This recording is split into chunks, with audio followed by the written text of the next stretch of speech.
Hola, molt bona tarda. Des de Converses amb Ànima, Mataró Audiovisual, Maria Carme Navés us presenta una nova convidada que, com dic sempre, els meus convidats són molt especials, però en aquest cas també ho és. Es directora de cine. Es un tema en el que yo no tengo experiencia y entonces me daba un poquito, tenía muchas ganas de que viniera esta invitada, pero me daba un poquito de respeto porque es un campo que no conozco, pero que nos puede llegar y nos va a llegar por el tema que trata la directora en la película, que no es una película, que es un documental también, que está teniendo muchísimos premios, y esto me ha costado mucho traerla hasta aquí porque está muy ocupada. Entonces quizá por eso también mi emoción en este momento. Os presento a Montse Bertran.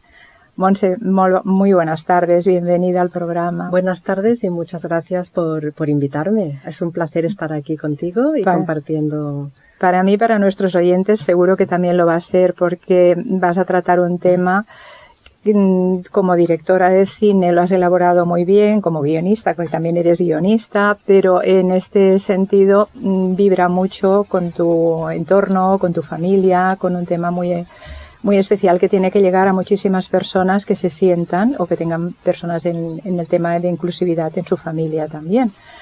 Entonces me gustará mucho que a ver, la película se llama Soc, Estic, Somric. Soy, estoy, sonrío. Entonces está en catalán, pero está doblada, está subtitulada, ¿no?, en español y en inglés también. Está teniendo, como decíamos, mucho éxito, y ahora lo que te voy a pedir es que nos indiques un poquito, nos vayas explicando cómo llegaste desde tu profesión de psicopedagoga a ser directora de cine, y en este caso, aparte de haber hecho otras cosas, pues crear este documental tan maravilloso. Pues sí, supongo que el hecho de tener una hermana con parálisis cerebral me ha hecho siempre estar muy atenta a todos los detalles y a la diversidad, sobre todo. Y esto me llevó a estudiar primero Magisterio, Educación Especial y más tarde Psicopedagogía. Pero paralelamente a mí siempre me ha gustado filmar, y a los 21 años ya me compré mi primera cámara de vídeo y lo filmaba todo. Y estuve durante 20 años acumulando cintas y cintas de vídeo en un armario, y no fue hasta el 2013 que empiezo a querer darle uso a este material. Y para ello hago un curso de edición de vídeo, el Final Cut Pro, y empiezo a convertir estos fragmentos de vida filmados en vídeos familiares en forma de regalos. Entonces, el salto hacia el cine no lo hice hasta el 2017, que fue a raíz de una serie de cursos que hice de guión en Banda Part, de interpretación en complot escénic, y finalmente dirección de cine en la Escola Plató de Cinema. Entonces, esto lo que hizo es que me diera como psicopedagoga una manera también de expresarme de otra manera, una manera de transmitir pues ideas y conceptos, de compartir información y de llegar a tocar a más gente, ¿no? Entonces,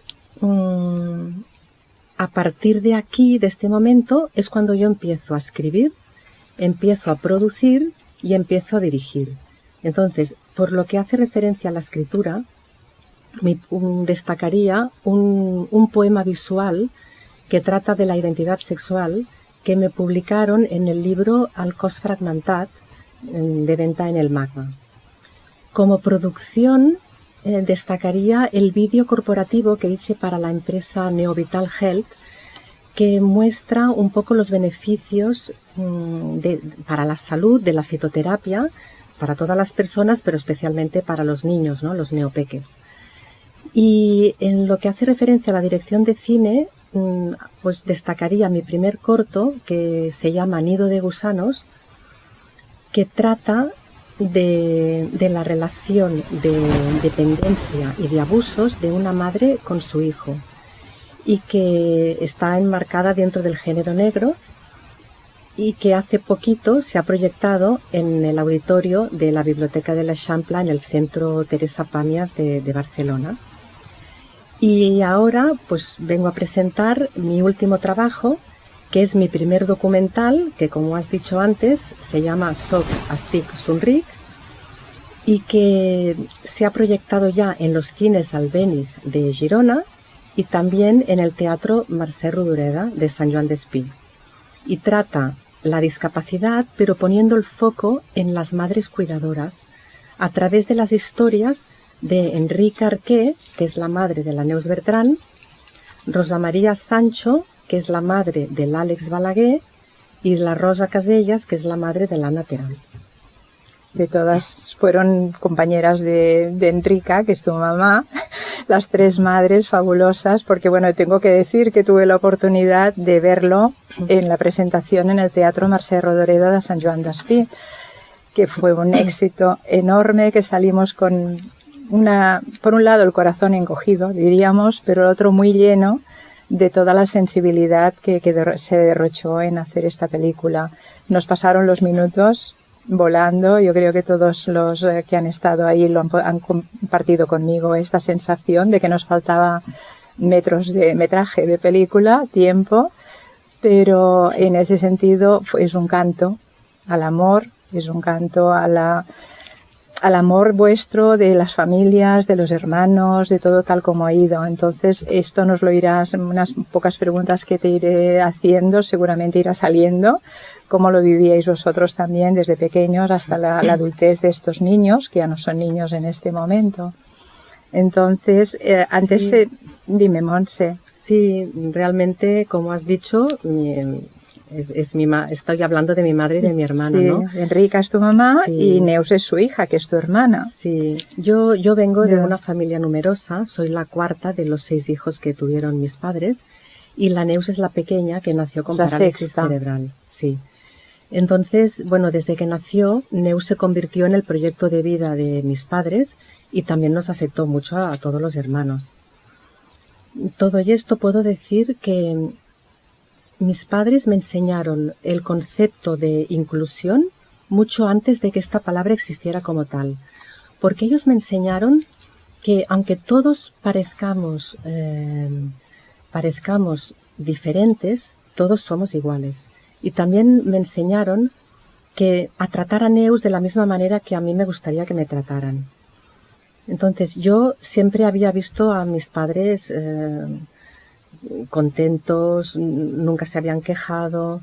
Yo veía que eran unas personas que no tenían ninguna información tampoco, no tenían recursos, ellos no sabían nada de eso, pero sí que tenían claro una cosa, que querían que la Neus hiciera lo mismo que sus otros hijos. Entonces, que no podía caminar porque sus piernas no le sostenían el cuerpo, pues buscaron la manera, la colocaron en el suelo y vieron que ella se impulsaba y que consiguió desplazarse. Entonces consiguieron este objetivo, ¿no? Que ella pues pudiera perseguirnos y jugar con nosotros. ¿Que la Neus no podía hablar? Pues dijeron, construimos unas tarjetas con dibujos, con fotografías, pero que la Neus pueda decir lo que quiera decir, o sea, que se pueda comunicar.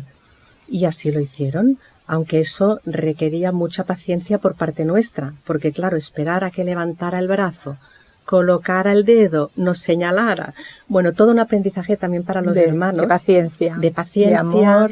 Y sobre todo de tolerar la espera, que es una cosa que hoy en día nos falta porque se quiere todo de inmediato, ¿no?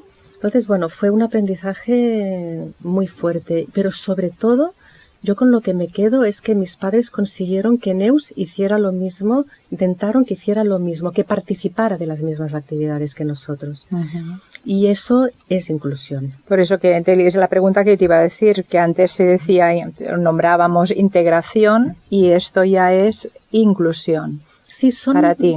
Son 2 palabras que se parecen y que se confunden muchas veces, pero para nada son lo mismo. O sea, integración es, por ejemplo, una persona con diversidad funcional que comparte el mismo espacio y el mismo tiempo que los demás.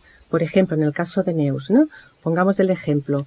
Está los hermanos jugando en una habitación. Integración sería pues que la Neus estuviera en su silla de ruedas en medio y nos viera jugar, que nos riera, nosotros le decimos alguna cosa. Ella está integrada en ese espacio, en ese ambiente. Tiempo. Pero inclusión implica un paso más, implica que además de compartir este espacio y este tiempo, esté también participando activamente de la actividad. Es Muy decir, claro. Que ya jugara con nosotros y que participara del juego. Estaba incluida en vuestros juegos, Sí. a su nivel, con sus posibilidades. Sí. Entonces nosotros en casa nunca hacíamos nada si no se hacía con Neus. Nunca, ¿eh? Yo me acuerdo que nosotros íbamos de excursión a la montaña, hacíamos camping y claro, cuando nació Neus, pues claro, ya la silla de ruedas no podía acceder a la montaña, ¿no? Pero mis padres nunca abandonaron, no dijeron, pues ya no lo hacemos porque no puede. No, lo que se hizo es buscar otra manera, pero que ella viniera y que participara. Y pues buscábamos sitios donde el terreno fuera plano y que hubiera acceso a la silla de rueda. Pero que no os penséis que es como ahora, o sea, no había nada adaptado. Que han pasado unos 40, ¿cuántos años? Esto está de cuando en los años a 70, 80, o sea, no había nada adaptado. Parece mentira, pero mira, mi madre nos explica que consiguió que hicieran una rampa en las Corts. La primera rampa que se hizo, no puedo decir que sea por mi madre, pero os explicaré la anécdota, ¿no? Muy bien. Se estaba construyendo el Corte Inglés de Diagonal, se estaba construyendo y todas las aceras estaban en obras. Entonces mi madre, que siempre había pasado por allí y nunca podía subir el escalón de la acera, claro, vio la oportunidad porque estaba todo levantado y vio al paleta colocando las piezas y se acercó y le dijo, le explicó, mira Scott, mira que no puedo puedo subir por esta acera porque mira qué me pasa con la silla, ¿no podéis hacer una rampa? Y claro, ese señor pues le dijo, lo entiendo, pero yo en los planos no consta, pero se lo diré al encargado. Y la rampa se hizo. Es decir, y nos consta que en los planos no estaba previsto. ¿Eso qué quiere decir? Que gracias a una persona que tuvo una actitud inclusiva, nos imaginamos que esta persona pues habló con sus jefes, con la empresa, ¿no? Y se hizo la rampa. Muy bien. O sea que esto es una actitud inclusiva. Es un inicio ya de esa inclusividad, esa inclusión. Y gracias a una persona, eso es lo importante, ¿no? Las actitudes inclusivas. Por ejemplo, también tengo otra anécdota de actitudes no inclusivas, como por ejemplo la que vivieron mis padres en el edificio de su casa. Hay 10 escalones para llegar al ascensor. Entonces, claro, cuando ya no podían levantar la silla, ni con 2 personas podíamos porque ya pesaba mucho, pues mis padres miraron de hacer un elevador. Entonces pidieron permiso a la comunidad y claro, la comunidad puso muchos problemas porque, bueno, unos que daba muy mala imagen, otros que nos costaría mucho dinero a todos. Entonces mis padres dijeron, no, a ver, solo pedimos que nos deis permiso porque si uno no quería, no se podía hacer. Entonces al final consiguieron el permiso, pero todo pagado por mis padres. ¿Qué pasó 10 años después? Que alguien lo necesitó, ¿no? Posiblemente. Porque estas personas se hicieron mayores y fueron a picar a la puerta de mis padres, nos dejan la llave solo puntualmente. Bueno, entonces al final, ahora toda la comunidad tiene la llave gracias a la generosidad de mis padres y también porque quisieron enseñarles que los recursos no son para unos cuantos. Al final, los recursos son para todos. Tener una actitud inclusiva quiere decir eso, que los recursos los puedan utilizar todas las personas. Y que no se sabe nunca cuándo lo vas a necesitar. Si no lo necesitas, pues muy bien, sí. Ayudar y empatizar con esta familia que lo está necesitando, pero mañana se puede romper una pierna a alguien, puede tener un accidente, una enfermedad grave que está pasando y que necesitan tener este elevador también, o sea que hemos de ponernos en la piel de los demás. Y lo que decimos, ¿no? Tener la mente abierta se llama actitud inclusiva, ¿no? Pensar que los recursos los podrá necesitar cualquier persona. Y no poner, que se dice, palos en las ruedas, ¿no? A que no se puedan hacer estas cosas. Sí. Entonces, como familia debisteis sufrir un poquito, además 6 hermanos. Sí, a ver. ¿Cómo lo llevasteis? ¿Cómo lo vivisteis? A ver, sufrimos todos mucho, pero es muy curioso que nunca lo habíamos hablado, ni nunca lo habíamos dicho. Yo siempre había visto a mis padres con una actitud de ilusión, energía, siempre tirando para adelante. Nunca habían dicho nada en casa. De hecho, mira si lo vivíamos con naturalidad, que yo no tuve conciencia de tener una hermana con parálisis cerebral hasta que no tuve 10 años. y fue por los mensajes que recibía del exterior, pues miradas de desprecio, insultos, o sencillamente tienes una amiga, la invitas a jugar o a estudiar, ve a tu hermana y enseguida pues desaparece de tu vida, ¿no? Entonces este fue mi trauma, que lo que era normal para nosotros no lo era para los demás. Y mi trauma empieza en esta época, en esta edad, que a la salida del colegio estaba yo esperando a mis hermanas mayores para ir para casa y estaba con dos amiguitas hablando y una dice, ¡hala, mira, una subnormal! Y yo, claro, no sabía ni lo que era esa palabra. La verdad es que no lo sabía. Yo me giro y, claro, me morí. Porque, claro, digo, pues si es mi madre y mi hermana. Y la verdad es que tú crees que intento pensar, pero ¿qué le dije? ¿Qué hice? No me acuerdo de nada. Te quedaste bloqueada. No me acuerdo, solo sé que a partir de ese momento, claro, mi vida cambió, ¿no? O sea, yo ya era consciente de que algo pasaba, que de cara afuera eso no era normal. Entonces me estuve trabajando muchos años los sentimientos de vergüenza que fui generando, ¿no? Entonces en un primer momento, pues lo que hice era esconderme. O sea, ya no decía que tenía una hermana. En otra fase, fue pasando por varias fases, claro, ¿no? Lógico. En otra fase, pues ya adopté una actitud un poco de rebeldía, ¿no? Decía, solo que conocí a alguien nuevo, una persona nueva, solo lo primero que le decía era, hola, soy Monse y tengo una hermana con parálisis cerebral. Era un poco como diciendo... Tu presentación, ¿eh? Sí, si quieres estar conmigo, tienes que aceptar a mi hermana. O a la inversa, si no la aceptas, no me interesas. Estaba un poco así rebelde yo. Después, pues ya no haces eso, ¿no? Ya maduras y empiezas pues a saber escuchar, a observar y a escoger pues bien tus amistades. Y finalmente pues ya estudias, educas a tus hijos para la inclusión, te dedicas profesionalmente y ya se va llevando a la sociedad también en general en estos temas. Y también, ¿no? En el trabajo que estás, pues también te sirve mucho, ¿no? Sí. Como psicopedagoga, pues haber vivido esto, poder ayudar a otras familias y a otras personas. Sí, y de hecho, este documental también me ha servido para decir al mundo que tengo una hermana con parálisis cerebral y también pues el explicar toda nuestra lucha. ¿Y cómo surgió entonces la idea de hacer este documental, Monse? La idea surgió durante el confinamiento. Mi padre hacía unos meses que había muerto, mi madre se sentía muy, muy triste y sola, y de golpe nos confinan y aíslan también a la Neus en la residencia y no podemos ir a verla. Entonces mi madre se empieza a angustiar y los hermanos ya nos ponemos en marcha y generamos una serie de videollamadas familiares para atender emocionalmente a mi madre. Entonces en estas conversaciones pues yo me doy cuenta que sé mucho de mi padre y de todos los reconocimientos sociales que él había tenido por el trabajo que había hecho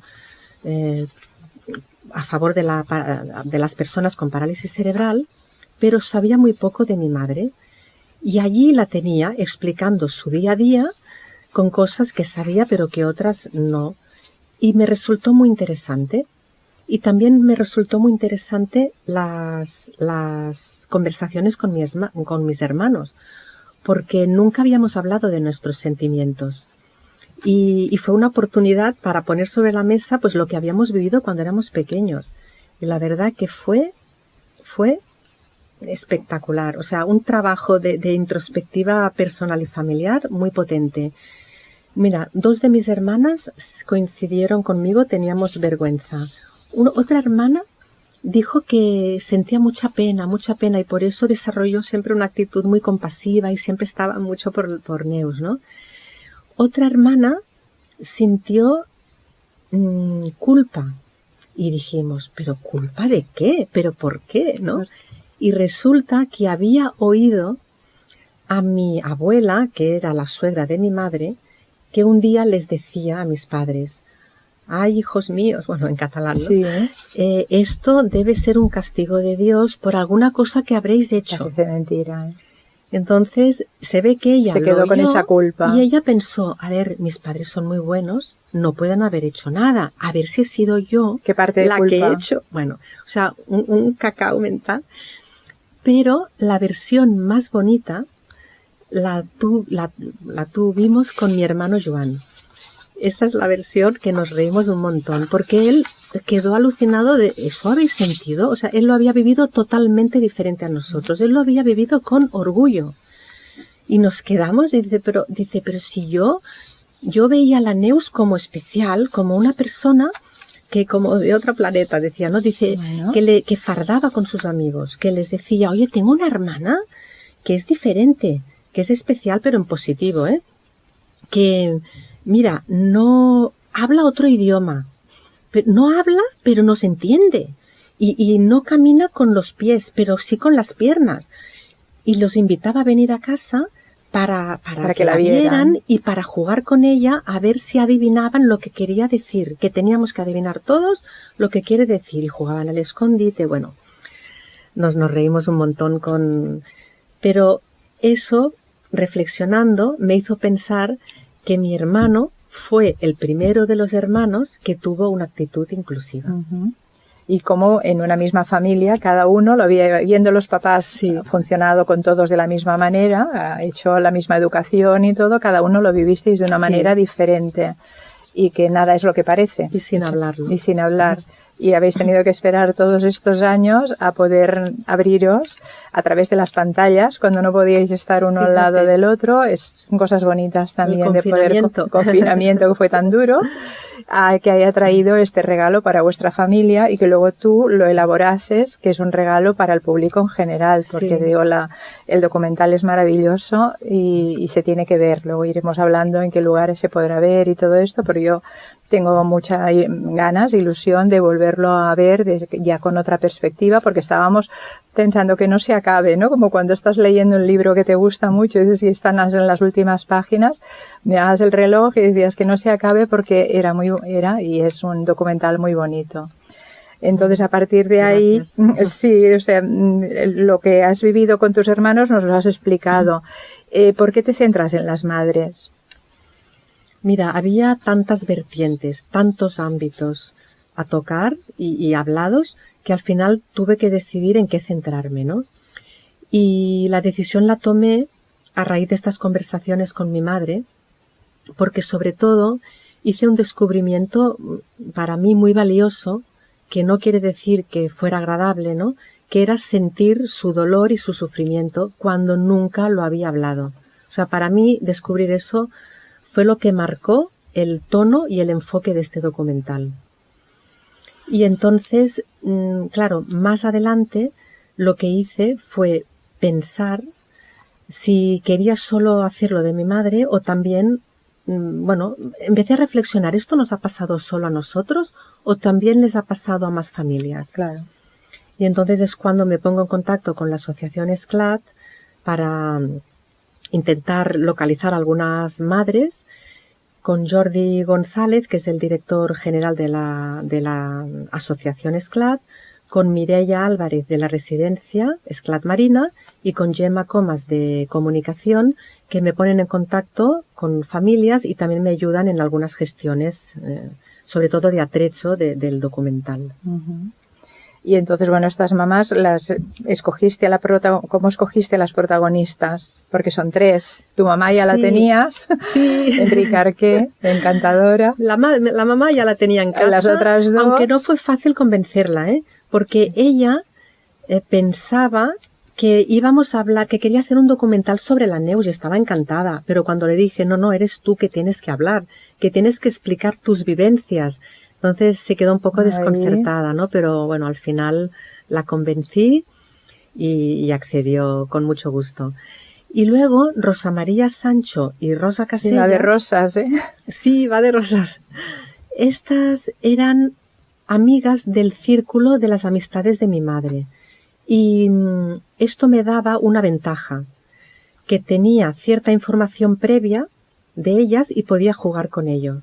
Entonces sabía que las 3, tenían un hijo con discapacidad, pero que las tres habían tomado decisiones vitales diferentes a lo largo de los diferentes momentos de su vida. Y esta variabilidad es lo que yo buscaba, poder mostrar diferentes maneras de gestionar un mismo problema. Cómo lo sintieron, cómo lo vivieron y cómo lo llevaron adelante todos estos años. Y tengo que decir que intenté ser muy cuidadosa porque sabía que estaba trabajando con material sensible, pero la verdad es que estas tres madres me lo pusieron muy fácil porque sus participaciones fueron totalmente sinceras y honestas. Y les estoy muy agradecidas por su valentía y por la confianza que depositaron en mí. Honestas y sin filtro, sin pensar en el qué dirán. Eso Sobre también me di cuenta de ello. Y entonces, para hacer este documental has contado con la ayuda de alguien que te han ayudado tanto para música, algunas otras cosas. Sí, los colaboradores. Los colaboradores, ¿no? sí, porque decir, aparte de las artistas, que son las mamás, las protagonistas. No, hacer un proyecto solo es muy difícil también. Entonces, el proceso creativo del documental ha sido muy largo, Han sido casi 2 años de trabajo, en el cual pues he tenido la suerte de tener a mi lado a todos mis hermanos que siempre pues iban, ¿qué has fet? ¿Qué has hecho? Y iban dándome consejos y algún detalle. Pero he tenido la suerte también de contar con la colaboración de Pepe Jiménez Espejo y de Francis González Ariza, sobre todo en la parte de edición. Entonces, Francis me ayudó en la edición de los audios, que parece un trabajo sencillo, pero os digo yo que es más complicado de lo que parece. Y bueno, intentó igualar las 3 voces a la misma intensidad y reducir ruidos. Y fue un trabajo muy denso y muy tedioso, ¿no? Tedioso, y ahora estuvo sumamente agradecida, ¿no? Con el resultado. Y luego, para la música, tuve la ayuda de Pepe Jiménez Espejo, que es el músico y compositor de la banda sonora del documental. Entonces, en un primer momento, Pepe y yo nos reunimos y seleccionamos unas piezas que tenían que servir para subrayar los momentos más dramáticos del documental, y otras que tenían que servir para dividir en partes esta obra.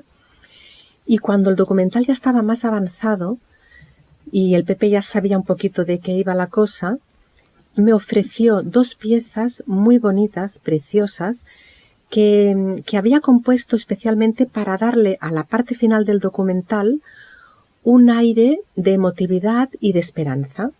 Y ya cuando las oí, ya supe que sería todo un éxito, porque junto con la poesía de mi madre del final, consiguieron emocionarnos a todos. Y la música, como yo también la pude escuchar ahí, ahora siempre os invito a que nos traigáis alguna canción, alguna cosa relevante para vosotros. En este momento me encantará que pongamos la canción de Pepe. Muy bien. ¿La quieres decir tú en inglés? Sí. A ver si también sé. The Right Light. Sería la luz adecuada. Sí, es la luz adecuada que da al film, al documental. A esta parte final, que es muy, muy, muy, sí, llega muy adentro. Sí. Pues bien, pues ahora la ponemos y la escuchamos. Perfecto.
Bien, pues regresamos con Montse otra vez, porque esta música nos ha dejado un poquito el alma especial, nos ha acariciado el alma y nos ha puesto más emoción todavía. Ahora, después de la música de Pepe, como tú has dicho, que también es un agradecimiento para él, que nos ha dejado ponerla en el programa. ¿Con qué propósito?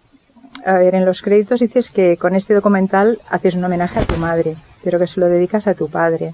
¿Puedes explicárnoslo, por favor? Sí, porque en los créditos, como dices, ¿no? Crea esta confusión, ¿no? Que dice dedicado a mi madre, pero... dedicado a mi padre, pero es un homenaje, a mamá. Sí. Pues mira, la lucha de mi madre fue increíble, porque fue el día a día, con los hijos, la familia, los vecinos, los médicos. O sea, fue una lucha que yo digo que fue desde dentro. Entonces, la lucha de mi padre fue en dirección inversa, fue hacia afuera, ¿no? Desde fuera. Su objetivo era involucrar a las instituciones en la educación de su hija. Entonces, lo primero que hizo fue buscar padres en la misma situación que ellos, que tuvieran un hijo con parálisis cerebral y que no tuvieran cobertura institucional. Entonces encontró a 3 familias que se habían asociado formando esta asociación SCLAD, y mi padre se sumó al carro desde el primer momento. Entonces, este colegio, que empezó a nacer con 3 familias, lo hacían todos los padres. Estaban un ratito con sus hijos, hacían la comida, limpiaban, los llevaban con sus coches particulares aquí y allá. Pero cuando su economía les permitió, pues empezaron a coger un fisioterapeuta, un logopeda y más tarde un educador, y ya se constituyó el colegio como tal. Y luego también cogieron un microbús que les cogía los niños de la casa y los llevaba al colegio. Entonces, así estuvieron muchos años, pero mi padre, la lucha de mi padre siempre fue buscar que este colegio que habían creado los padres fuera subvencionado, porque era una carga económica muy importante para las familias, ¿no? Entonces, cuando Neus tuvo 14 años, consiguió este objetivo, ¿eh? La escuela fue subvencionada y lo que debía ser una alegría para todos, pues se convirtió en una desgracia para ellos. ¿Por qué? Porque cuando tú recibes una subvención, te tienes que regir por las leyes del departamento, y en ese momento decía que la educación obligatoria era hasta los 14 años, y Neus tenía 14 y tenía que ir a la calle, o sea, el colegio, nuestro colegio, ¿no? Y los primeros padres tenían que sacar a los hijos a la calle. Entonces, bueno, durante esos 2 años que la dejaron estar hasta los 16 al final, pues la lucha de mi padre consistió en buscar financiación para un nuevo centro, porque mi padre no era de quedarse con brazos cruzados y pensó, bueno, pues si no podemos seguir en este centro, pues habrá que hacer otro centro. Y fue esta su lucha y lo consiguió. Viajó a Madrid y hizo un pacto, o sea, consiguió un pacto, Generalitat, la ONCE y las familias, que consistía en que cada uno tenía que aportar 1/3 de lo que valía este proyecto. Entonces, claro, ¿y cómo lo hacían las familias para conseguir familias ese tercio?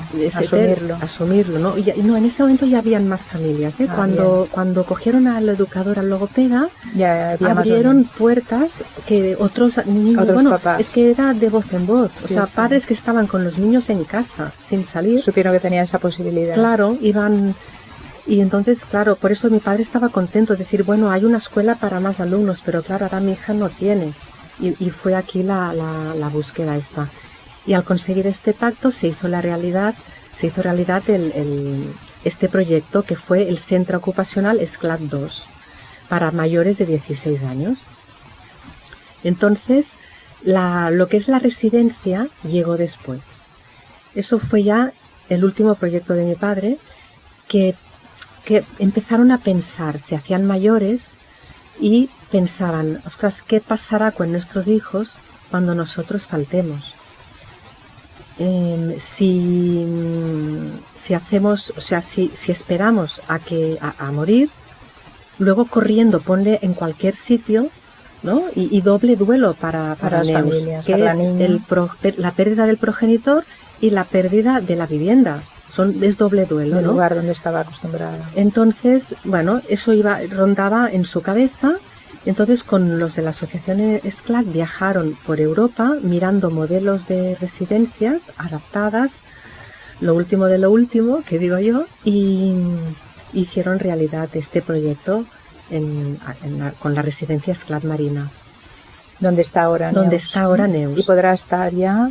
Podrá estar siempre, pero ¿qué pasó antes? Claro, mi madre pensaba, bueno, es un proyecto, cuando llegue el momento, cuando nos muramos, ¿no?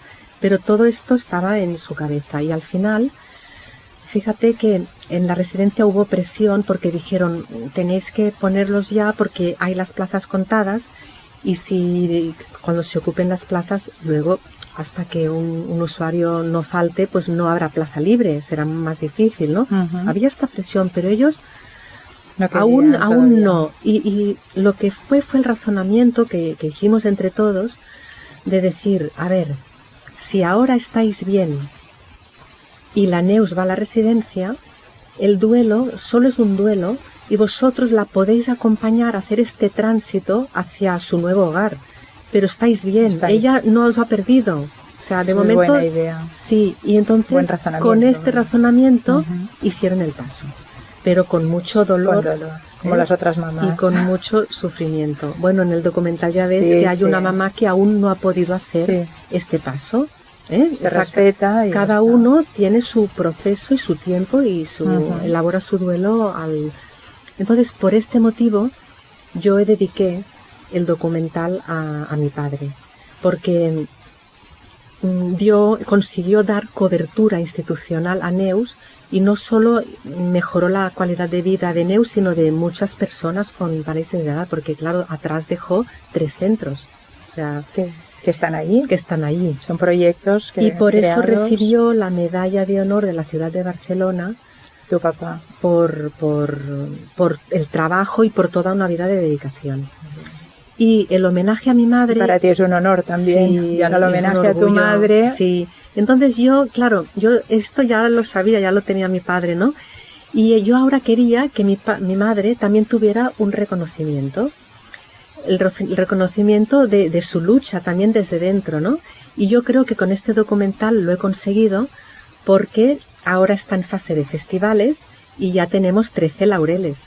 Y entonces ha recibido 7 premios y 6 selecciones oficiales. Y los que van a venir. Y los que pueden venir porque hasta final de año está concursando. O sea, y acabas de empezar, o sea, de ponerlo en festivales desde el verano, o sea, medio año, y ha tenido estos reconocimientos, porque es un tiempo también desde el verano que tampoco... Sí. Y además tienes la posibilidad, bueno, dejaste a otras posibilidades por la duración de la... Si no te pudiste presentar a Sant Jo, al Gaudí, me parece que era. Sí, porque los Gaudí pedían 60 minutos y el mío hace 41. Es que quisiste hacerlo tan largo y nos quedamos cortos. No, ya lo tenía hecho y es cuando me presenté festivales. Y cada festival tiene sus normas. Y cuando empiezas a leer, pues muchos tenían una duración de 30 minutos. Tampoco podía. Era poco. Es que es un mediometraje. A ver, si yo hubiera ido con la picardía o con la intención de... A lo mejor tenía que haber mirado primero las bases y luego lo hiciste desde el corazón. Pero lo hice tal cual salió. No pendiente de los laureles. Sí. Pero bueno, ahora están ahí y los que van a venir todavía con Soc, Estic, Somric. Estoy, sonrío para los oyentes. Entonces, ¿con qué propósitos has hecho el documental, Montse? Mira, el documental tiene 3 propósitos básicamente. El primero es dar a conocer qué implica tener un hijo con parálisis cerebral y relacionándolo con diferentes ámbitos, como puede ser el religioso, el médico, el familiar, el social y el institucional. El segundo propósito es poder mostrar el dolor y el sufrimiento que hay detrás de cada una de estas 3 madres y sus diferentes etapas de duelo, pero también mostrar la valentía y la fuerza con lo que luchan estas familias para tirar adelante a sus hijos. Y el tercer propósito, también quería que el público pues viera y escuchara, dar visibilidad a esta realidad y también poder dar pie a poder reflexionar en qué momento, en qué punto estamos actualmente como sociedad en la atención a estas personas con dependencia. ¿Y de las madres, qué momento de la grabación fue más difícil para ti? Si es que alguno lo fue. La verdad que todo fue bastante fluido, pero si me preguntas por momentos, a ver, Rosa Casellas estaba encantada porque ella quería mostrar a su hija, quería que todo el mundo la viera, pero ella siempre me iba diciendo, pero yo no quiero que haga pena, ¿eh? No quiero que haga pena, mi hija. Y digo, no te preocupes, que no va de esto.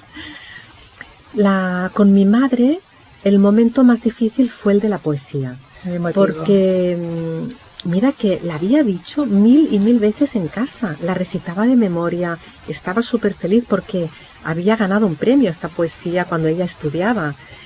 Y en el momento de la grabación no pudo, se rompió a llorar y lo filmamos 3 o 4 veces y ya vi que no podía ser. Y entonces le ofrecí la posibilidad de leerla y entonces ya la hizo más relajada. Lo único es que el documental pues ya lo hice diferente. Bien, coloqué unas imágenes encima que han quedado muy bonitas porque la estaba leyendo, la segunda parte la estaba leyendo. Todo con mucha calidad. Y con Rosa María Sancho el momento más difícil fue cuando ella dijo que ella no volvería a tener a pasar por su hijo a pasar por esto, ¿no? Por el propio sufrimiento del hijo y también por el dolor generado a su alrededor. Estos fueron los momentos más difíciles de quizás, la grabación, ¿no? Sí. Y el documental tiene un punto de denuncia. ¿Era tu objetivo? Sí, ¿O no? ¿Quieres decir algo antes? Sí, quiero decir algo antes, que esto fue el momento de la grabación. Me da mucho miedo que queremos decir muchísimas cosas y se nos escapan los minutos, Monse. Falta mucho, ¿no? Nos está pasando como con la película, bueno, como con el documental. Vale. Que pasan los minutos volando. Pues vamos a esta parte, pues. Sí, bueno, lo que te parezca ahora, sí. Para que si nos dejamos algo, lo podamos añadir en otra cita y lo podamos... Perfecto. Pero que ahora no te dejes nada de lo que a ti más te importa transmitir a nuestros oyentes. ¿Qué me has preguntado? Bueno, por el hecho de que te dijeron después de ver por primera vez el documental, por ejemplo, te diría ahora, y teníamos lo del que tiene un punto de denuncia. O sea, no sé qué prefieres, por dónde prefieres ir, porque tenemos solo ya 10 minutitos, ya nos quedan unas cuantas cositas por comentar. La primera vez que vieron el documental, mi madre se puso a llorar, evidentemente, solo ver a Neus ya lloró, pero me dijo una cosa muy bonita que me hizo muy feliz cuando salimos del teatro Mercè Rodoreda, que me dijo al día siguiente: Montse, esta noche he dormido como nunca he dormido en mi vida, me siento en paz. Regalo. Y me quedé, o sea, que demuestra que también ha sido un trabajo terapéutico para ella. Todo esto. Total. Pero Rosa, para todas las mamás, sí. Rosa, después de ver el documental, la Rosa Casellas, pues ella venía tan feliz a ver el documental a su hija y solo ver la silla de ruedas le impactó mucho porque le recordó el momento en que tuvo que ponerla, que para ella fue su trauma. Y Rosa María Sancho, bueno, le preocupó un poco qué pensarían de ella por ese tema. Las personas que vieran el documental que la juzgaran como madre, ¿no? Y ya les dije que cada uno tiene su vida y que se atreva a alguien a juzgarte. A ninguno. Entonces, bueno, el que hablábamos de que el documental tiene un punto de denuncia. El documental no tenía un objetivo de denuncia, era solo documental, pero sí que es verdad que cuando oyes todo lo que te explican estas madres, pues al final, bueno, te planteas bueno, de dónde venimos, ¿no? De una época que era muy fea, ¿no? Y a dónde estamos, que aunque haya más información, más recursos, todavía estamos muy lejos de llegar al modelo de inclusión deseado. Y yo lo que quiero es que este documental sirva para poder pensar hacia dónde queremos ir como sociedad, como personas solidarias, como profesionales preparados y como instituciones comprometidas. ¿Podremos volver a ver el documental, Montse, prontito? Mira, espero que sí, pero por redes sociales no se puede ver porque está concursando y quedaría descalificado. Pero mi objetivo es hacer más pases y llegar a que sea reconocido y remunerado. Porque salas grandes, ya porque muchas veces pues el artista pues vive del entusiasmo, ¿no? Y a veces se aprovechan de eso, ¿no? También. Se aprovechan de eso.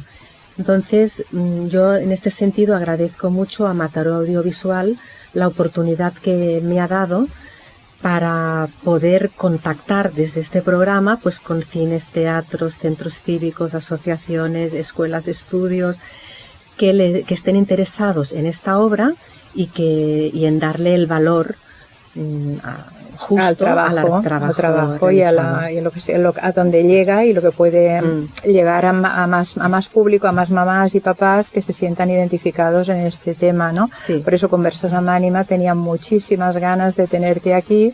Me ha costado un poquito traerte porque te faltan horas del día, ¿no? Esas 24 horas del día te están faltando muchas últimamente y más que te van a faltar.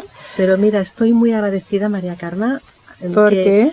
Pues porque me hayas invitado, por estar interesada tanto por este documental, por haber venido al estreno en San Joan Despí y por estar lo aquí. Tenía que hacer, lo disfruté mucho, no me lo imaginaba, el final, el fondo, ¿no? De todo ello. Me hacía mucha ilusión estar contigo, estar ahí, con toda tu familia, el teatro lleno, las emociones que se vivieron.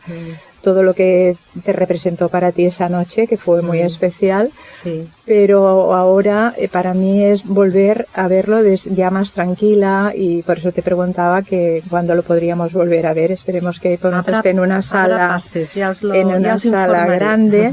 Por aquí me parecía que me había dejado lo de que en la review del Dramatic Film Festival de Barcelona dice literalmente, Montse, esto lo vi en redes también, Montse tiene una gran cualidad empática para transmitir esta historia de manera precisa y humana, llegando a transmitir y a tocar nuestras almas.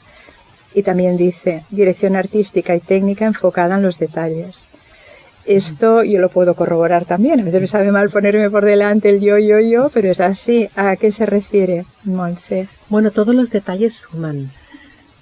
Bueno, porque utilicé muchas imágenes de vídeo y de fotografías de los diferentes archivos familiares de estas tres madres que permitían sumergir al espectador en los diferentes momentos que estaban relatando y se podía ir entendiendo pues los cambios que se iban produciendo en ellas y las dificultades en las que se iban encontrando.